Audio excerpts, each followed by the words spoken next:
6 more. ಬಾರೋ ಬಾರೋ ರಾಜ, ಬಾರೋ ಕುಮಾರ. ಏನು ಸುಖ ಕೊಡುತ್ತೆ 6 ಸ್ಕೋರ್ ಹೊಡೆಯೋದ್ರಲ್ಲಿ. ಲಾವ್ ಬಾಲ್ ಇದೆ, 94 ರನ್ ಇದೆ. ಈ ಓವರ್ ಆಗುತ್ತಾ ಸೆಂಚುರಿ? ನಂಗೆ ಗೊತ್ತಿಲ್ಲ, ನೋಡೋಣ.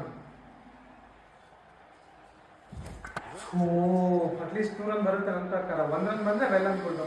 2 ರನ್ ಬಂತು, 96 ಆಗಿದೆ. ಕೊನೆ ಓವರ್ ಇದೆ, ಲೆಟ್ಸ್ ಸಿ. ಲಾಸ್ಟ್ ಓವರ್ ಇದೆ. ಬಾರ ಸಿಂಗಲ್ ತೆಗಿತೀನಿ ಬಾರ ನಾನು. 2 ರನ್ ಕೊಡ್ಬಾರ್ದು, 1 ರನ್ ಕೊಡ್ರು. ಸೊ ನಾವು 1-4 ಸ್ಟ್ರೈಕ್ ಹೊಡೆಯಕ್ಕೆ ಹೋಗ್ತೀವಿ. 6 ಹೋಗುತ್ತಾ, 4 ಹೋಗುತ್ತಾ, ಕ್ಯಾಚ್ ಆಗುತ್ತಾ ನೋಡೋಣ.